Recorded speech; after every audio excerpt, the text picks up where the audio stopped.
मंशा के हिसाब से यहाँ देश के करोड़ों लोगों को रोजगार एवं न्याय तथा आत्मसम्मान एवं स्वाभिमान का जीवन दे पाया है, क्योंकि भारत का संविधान व उसके लोकतंत्र की शोभा यहाँ देश के अपार उन्नति व यहाँ के लोगों की बहुत तरक्की के लिए जरूरी होने के साथ साथ विकसित देश होने का प्रमुख मापदंड भी है। स्पष्ट है कि इसका जवाब हाँ में संभव नहीं होने के कारण शासक दल इधर उधर की बातें करके ही ध्यान भटकाएंगे, लेकिन ऐसे में ईमानदारी इसी में निहित है कि बड़ा दिल करके ये स्वीकार किया जाए कि देश पर अब तक राज करने वाली पार्टियों ने संविधान पर सही से अमल करने के मामले में अपनी सच्ची निष्ठा, ईमानदारी व देशभक्ति अगर निभाई होती तो फिर अपने देश का हाल आज इतना बदहाल नहीं होता कि यहाँ लगभग 80 करोड़ लोगों को रोजगार के अभाव में अपनी भूख मिटाने के लिए थोड़े से सरकारी अनाज का मोहताज जीवन गुजारने को मजबूर नहीं होना पड़ता। जबकि अभी भी यहाँ किसान, मजदूर, व्यापारी व अन्य मेहनतकश लोगों के साथ साथ छात्र व युवा वर्ग, महिलाएं एवं बुजुर्ग आदि ये सभी लोग अपनी समस्याओं को लेकर काफ़ी ज़्यादा परेशान व चिंतित भी हैं। इससे स्पष्ट है कि यहाँ संविधान विफल नहीं रहा है, बल्कि देश पर राज करने वाले लोगों व पार्टियों ने ही देश के संविधान को फेल करने का काम किया है। शायद यही कारण है कि संसद में जब अब संविधान को लेकर विशेष चर्चा हो रही है तो उसमें भी खासकर कांग्रेस और भाजपा के बीच वही दिन रात 24 घंटे के वही घिसे पिटे पुराने आलाप, आरोप प्रत्यारोप तथा हमसे ज़्यादा तुम दोषी जैसी संकीर्ण राजनीति का स्वार्थ ज़्यादा हावी नजर आता है, जिससे मामला फिर से कुल मिलाकर वही ढाक के 3 पात वाली कहावत बनकर रह जाएगा। ये स्थिति देश के लिए अति दुखद व लोगों के भविष्य के लिए भी अति दुर्भाग्यपूर्ण है। इसके साथ ही संसद में हो रही इस चर्चा में सत्ता व विपक्ष को सुनकर ऐसा लगता है कि इन्होंने अपने अपने राजनीतिक स्वार्थ में अब संविधान का ही काफ़ी हद तक राजनीतिकरण कर दिया है, और इस मौके पर भी कोई अपने स्वार्थ में संविधान की प्रति को माथे पर लगा रहा है तथा कोई इसे अपने हाथ में लेकर इसको दिखाने में लगा है। और अब तो इसकी आड़ में देश व जनहित के जरूरी मुद्दे भी दरकिनार कर दिए जा रहे हैं, जबकि भारतीय संविधान के मूल निर्माता परम पूज्य बाबा साहब डॉक्टर भीमराव अम्बेडकर तो अपने देश में पहली बनी कांग्रेसी सरकार में ये भाप गए थे कि केंद्र व राज्यों में सत्ता जातिवादी व संकीर्ण मानसिकता रखने वाले लोगों के हाथों में रहते हुए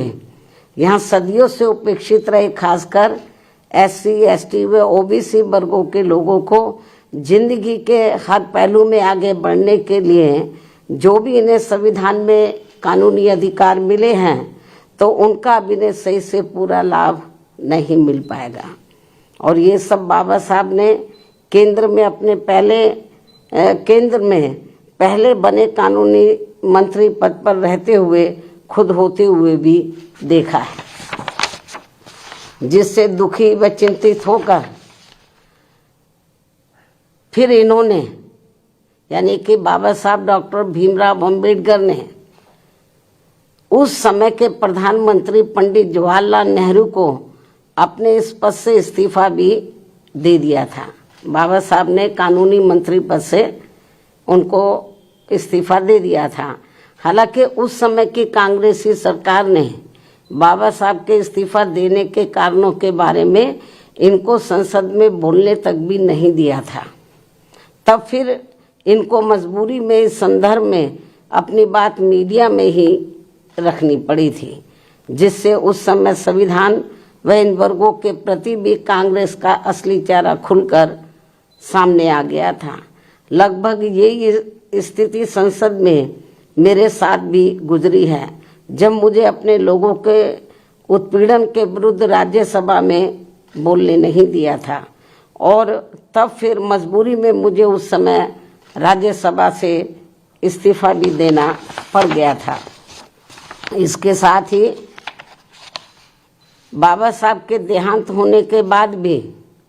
केंद्र में काफ़ी वर्षों तक रही इसी कांग्रेस पार्टी की सरकार ने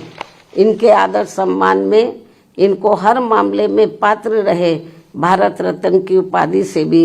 सम्मानित नहीं किया था, जिसे फिर इस पार्टी के सत्ता में हटने के बाद बीएसपी के अथक प्रयासों से ही श्री बीपी सिंह की सरकार में इनको ये सम्मान दिया गया था। उसी समय वर्षों से लटकी पड़ी ओबीसी वर्गों की मंडल कमीशन की रिपोर्ट को भी लागू कर दिया गया था, जिसे कांग्रेस पार्टी ने लागू नहीं किया था। इसको लटका के रखा था, जबरन लटका के रखा था, क्योंकि इनकी मानसिकता सही नहीं थी कांग्रेस की। ये लोग नहीं चाहते थे कि पिछड़े वर्ग के लोगों को भी आरक्षण का पूरा लाभ मिले। इतना ही नहीं, बल्कि बाबा साहब की मूवमेंट को आगे बढ़ाने वाले बीएसपी के जन्मदाता एवं संस्थापक मान्यवर श्री कांशीराम जी के देहांत होने पर भी केंद्र में रही इसी कांग्रेस पार्टी की सरकार ने इनके सम्मान में एक दिन का भी राष्ट्रीय शोक घोषित नहीं किया था। ये है भारतीय संविधान के प्रति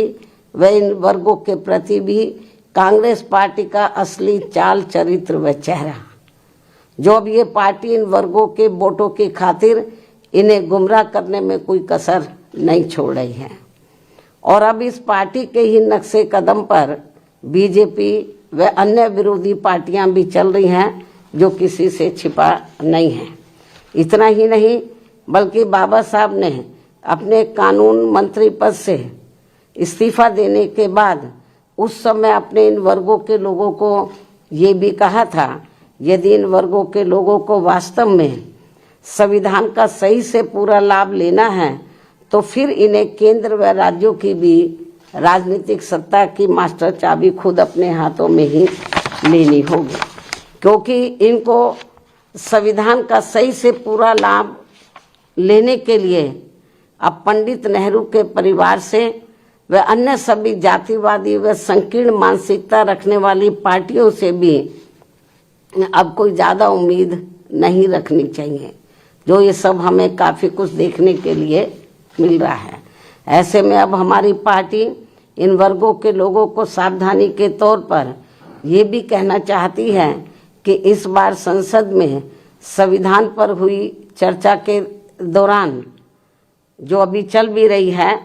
सत्ता व विपक्ष की तरफ से भी इन वर्गों के वोटों को लुभाने के लिए खासकर कांग्रेस व समाजवादी पार्टी ने देश के एससी, एसटी व ओबीसी वर्गों के आरक्षण को लेकर काफ़ी कुछ हवाई बातें कही हैं, जिसमें रत्ती भर भी सच्चाई नहीं है। और यदि इस मुद्दे पर ये दोनों पार्टियां अर्थात कांग्रेस व समाजवादी पार्टी यानी कि ये दोनों पार्टियां संसद में चुप्पी रहती तो ज़्यादा उचित होता। इस मामले में इनकी पोल तो नहीं खुलती, या मुझे पोल खोलने के लिए मजबूर नहीं होना पड़ता, क्योंकि केंद्र में रही कांग्रेस पार्टी की सरकार के समय में व इसी पार्टी की मिली भगत से समाजवादी पार्टी ने एससी, एसटी वर्गों का पदोन्नति में आरक्षण संबंधी संवैधानिक संशोधन विधेयक का काफी डटकर विरोध किया था,